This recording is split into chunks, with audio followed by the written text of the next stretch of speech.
성수동에서 상권이 확장돼서 송정동까지 올 거다라는 내용 때문에 저희가 한번 실제로 그런가 보기 위해서 왔습니다. 그래서 저는 이렇게 좀 발전하기 전 상권을 볼 때는 유동 인구를 어쨌든 저도 살펴봐요. 그렇게 놓고 봤을 때 여기가 장사 잘 될까? 정말 8천을 견딜 만한 유동 인구가 많은가? 이런 거를 봐야 되는데 저는 송정동 아직 약하다 이 생각인 거죠.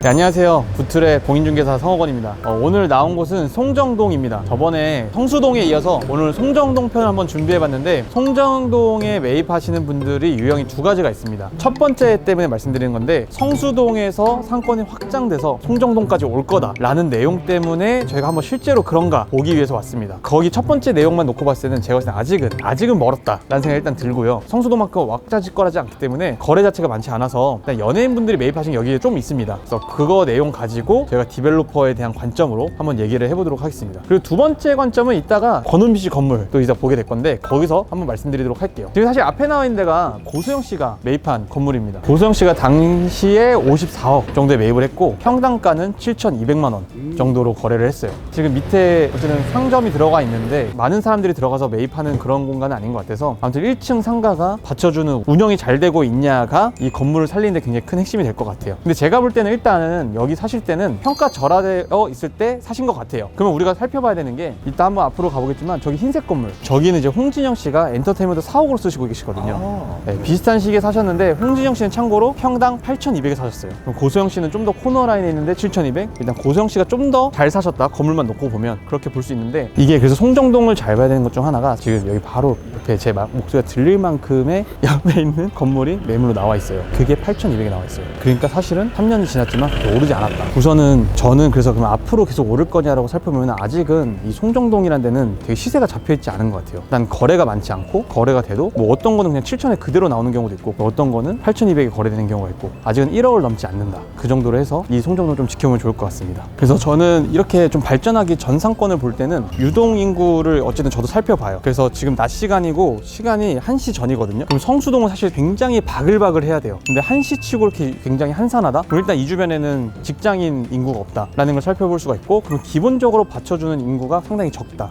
임장할 때 이렇게 유동인구 확인하는 게 되게 중요하잖아요. 네, 되게 중요하죠. 실거주 인구를 보려면 저녁 타이밍을 좀 봐야 되고, 근로자 인구를 보려면은 이렇게 점심 타이밍, 그거에 따라 저희가 이제 버티는 힘이 어떻게 되는지도 살펴볼 수 있습니다. 여기가 보면은 이제 홍진영 씨 건물인데, 여기 매가가 35억 정도이고 평당가가 한 8,300 정도 되는데, 좀 더 좋은 동네가 있지 않았을까라는 생각도 좀 해보긴 합니다. 그리고 기본적으로 꼬마 빌딩이 버티려면 여기 계신 분들이 장사가 잘 돼야 돼요. 그래서 여기가 아파트 라인은 없고 어쨌든 단독주택 라인들이 굉장히 많은데, 그렇게 놓고 봤을 때 여기가 장사 잘 될까? 정말 8천을 견딜 만한 유동인구가 많은가? 이런 거를 봐야 되는데 저는 송정동 아직 약하다 이 생각인 거죠. 두 번째 키워드가, 여기가 이제 재개발 모아타운으로 사실 또 유명해지기도 했었어요. 거주 인구가 많아질 거다라고 하면서 띄우긴 했는데, 솔직히 좀 약하죠. 다른 비교군 동네가 너무 많아요. 하다못해 한남동, 이면도 아직도 7, 8천에 나오는 것들이 있거든요. 그러면 저는 그쪽 가는 게 내가 어떻게 건물을 활용할 거에 따라 다르겠지만 좋지 않았을까라는 생각도 좀 해봅니다. 그래서 아직은 이르다 라는 생각이 들고, 이 송정동의 포인트는 성수동의 혜택을 받냐 안 받냐, 약간 이런 게 포인트네요. 맞아요. 사실 외국인 분들이 오주 있는 것도 성수동이 여파로 여기까지 넘어온 거라고 보거든요. 왜냐면 접근성이 너무 안 좋아요. 제가 성수역에서 걸어왔는데 제가 거의 한 20분 가까이 걸었거든요. 그게 걸어오려고 의도하고 오지 않는 이상은 그냥 쉽게 오는 데는 아니다 싶은 거죠.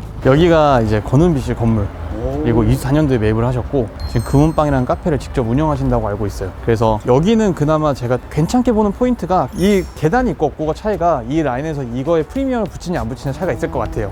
그러네. 네, 왜냐면 사람들이 내려올 수가 있어야 되니까. 여기는 뭐예요? 여기 뚝방길이라 그래서 산책로로 굉장히 사람들이 많이 왔다 갔다 하는데요. 사실 그럼에도 불구하고 저는 이게 막 엄청난 컨텐츠나 티핑 포인트다라고는 생각은 안 하는데, 그래도 불구하고 이 건물이 그래도 다른 데보다는 좀 더 가치가 있다고 생각하는 거는 사람들이 유입할 수 있는 이유가 있다라는 거고, 다만 실질적으로 까보면 저희가 이제 어쨌든 또 평당가가 어떻게 되어 있냐 되게 중요하잖아요. 참고로 권은비 씨가 24년 3월에 여기에 이제 평당 7,400 정도에 매입을 하셨는데, 중요한 건 이 옆에 건물도 다 나와 있는 게 7,400에 나와 있어요. 3년이 지났는데도 거의 안 올랐네. 안 올랐죠. 뭐 여기를 만약 실거주한다? 까지 생각하면 좋을 수 있을 것 같아요. 공원도 가깝고. 그래서 송정동 인기 많았던 게 아까 첫 번째 말씀드린 게 성수의 여파라고 됐잖아요. 근데 이렇게 공원이 가까운 실거주 라인이 또 많이 없거든요. 그런 측면에서 여기가 어떻게 보면 유동인구가 엄청 많지도 않으니까 조용하게 살기 좋은 그런 느낌으로 송정동이 또 인기가 많기도 합니다. 그럼 만약에 대출을 끼고 시세 상승을 노리고 차익을 노리고 네. 투자를 했어요, 송정동에. 그럼 3년 전에 한 사람들은 손해를 받겠네요. 그쵸, 볼 수 있죠. 근데 만약에 이렇게 카페를 잘 운영해서 카페 이익을 더 많이 냈다? 그러면 이제 사업 문제니까 괜찮은 건데. 네, 괜찮을 수 있죠. 이자를 메꾸고도 남으면 그쵸. 꼬마 빌딩 거래할 때는 내가 임차를 잘 맞추든 아니면 내가 직접 사업을 하든 그 이자를 견디는 힘을 어떻게든 생각해놔야 된다라는 걸 말씀드리죠. 이번에 바로 바다씨 건물 한번 가볼게요. 개인적으로 바다씨가 그래도 좀 잘 사셨다고 생각을 해요. 바다씨는 19년도에 매입을 했거든요. 더 일찍 하셨네요? 훨씬 일찍 했죠. 근데 그때는 성수동도 뜨기 전이니까 그래서 사실 성수동 갔으면 더 드라마틱했을 거예요. 살짝 빗나갔네. 그분은 실거주까지 하세요, 거기서. 그래서 원래 남편분이 카페 운영하고 그러니까 이렇게 신혼집으로 했다고 방송에 나오더라고요. 그래서 그런 측면이라면 송정동이 너무 좋죠. 저는 사실은 실거주가 만족스럽다고 한다면 그거는 투자 개념이 아니기 때문에 얼마든지 그 가치는 자기가 만드는 거라 생각하거든요. 자기 기준에 따라서. 송정동 좀 그런 동네입니다. 성수동을 생각하고 송정동을 산다? 그건 완전 실패. 그렇게 하면 안 돼요. 사실은 저희도 업계에서 자꾸 이제 사람들이 성수동의 여파로 여기도 엄청 뜰 거다라고 얘기하는데 그걸로 하는 사람들은 좀 조심하시는 게 좋을 것 같아요. 제대로 된 컨설팅을 받는 게 좋을 것 같고 그건 너무 먼 미래. 차라리 그 사이에 우리가 다른 걸 재테크를 몇 번 더 할 수도 있는 상황이기 때문에 눈앞에 걸 하면 좋겠다. 또 그런 말로 현혹시키는 분들은 좀 조심해야겠네요. 조심해야죠. 신중히 해야겠네요. 괜찮으세요? 약간 지치신 것 같은데. 아니요, 괜찮아요. 그러면은 제가 여쭤보고 싶은 게 어때요? 성수동에서 걸어와 봤는데 성수동의 여파가 여기까지 올 것 같아요? 시간이 많이 걸릴 것 같은데 아직은? 비슷한 느낌은 나요? 완전 다른데요? 저는 그게 가장 맞는 말이라고 봐요. 왜 임장이 되게 중요하냐면 자기가 직접 걸어보면 그게 진짜로 내가 그래도 여기가 좀 비슷해지겠다 아니겠다라는 감을 느낄 수가 있거든요. 근데 지금 느끼신 것처럼 사실 성수동과 여기의 분위기는 너무 달라요. 성수동 느낌이 여기까지 온다? 저는 사실상 그 느낌으로 투자는 아니다라고 보거든요. 우선 그런 측면에서 일단은 여기 바다씨 건물을 보러 왔어요. 이분은 또 실거주하고 있어서 제가 좀 조용히 얘기해야 될 것 같은데 그래도 여기 보면은 아까 권은비 씨 건물과 마찬가지로 역시나 이 공원길로 가는 이 계단이 있다라는 거는 나름 좀 잘 생각하신 것 같다 싶고 저도 사실은 저는 이런 조용한 동네 되게 좋아해요. 실거주를 생각하면서 산다라는 거는 가치를 따로 매길 수 있는 게 아니니까 내 만족감이 중요하니까 이렇게 공원 가깝고 또 중랑천 뷰 보이고 이런 것들이 되게 좋다라고 보거든요. 그래서 잘 사셨다고 생각하는데 특히나 바다씨는 이거를 19년도에 9억에 사셨어요. 평당 얼마예요? 평당 그때 치고 2,100. 엄청 싸죠. 엄청 쌌죠.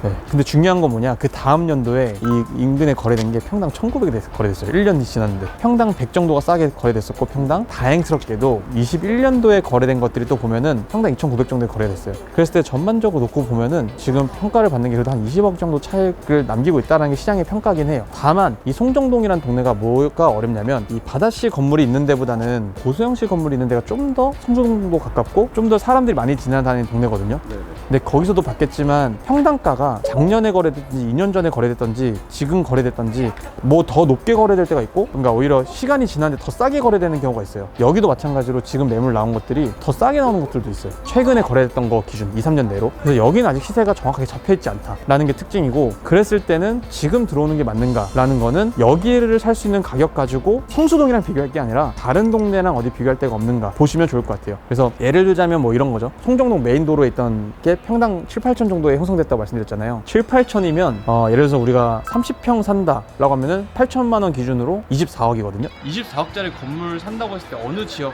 가고 싶은 데 있으세요? 그래도 좀 유명한 이름 있는 뭐 연남동, 한남동? 맞아요. 한남동, 연남동. 그 만약 24억 정도의 크기면 연남동 이면이랑 되게 비슷해요. 그래서 그 유동인구랑 비교해보고 제가 꼬마 빌딩 거래할 때 그래도 되게 중요하다고 말씀드렸던 거. 그 주변에 상권이 형성돼 있어야 된다. 아니면 정말 수익률 자체를 임차를 잘 맞춰야 된다. 이런 두 중요한 포인트가 있는데 송정동은 그런 측면에서 조금 아쉽다. 차라리 실거주 베이스로 해서 내가 좀 마음 편하게 조용하게 살다가 그래도 이게 어쨌든 서울이 전반적으로 오르니까 그 느낌으로 나중에 또 한번 팔고 나간다 라는 생각이라면 그건 괜찮다. 네, 그렇게 좀 송정동이란 곳을 투자 접근하시면 될 것 같습니다. 우선은 바다씨 건물을 마지막으로 임장 투어를 마쳤는데 요거까지 말씀드릴 수 있을 것 같아요. 원래 바다씨가 건물 사면서 1층에는 남편분이 카페를 운영하셨다가 지금은 그냥 사무실로 사용하시는 걸로 알아요. 뭐 이유야 제가 정확히는 알 수 없겠지만 어쨌든 실거주 베이스로는 너무 잘 사셨다는 생각이 들고 오늘 송정동 저번 편의 성수동과 비교해서 어떻게 상권이 다른지 혹은 실거주 위주가 좋은지 어떤 투자 관점을 보셔야 되는지 등을 살펴봤는데 앞으로 꼬마 빌딩을 꼭 저희가 메인 동네가 아니라 실제로 거래가 많이 되는 그 지역 특색에 따라서 어떻게 접근해야 되는지 말씀드리도록 하겠습니다. 감사합니다.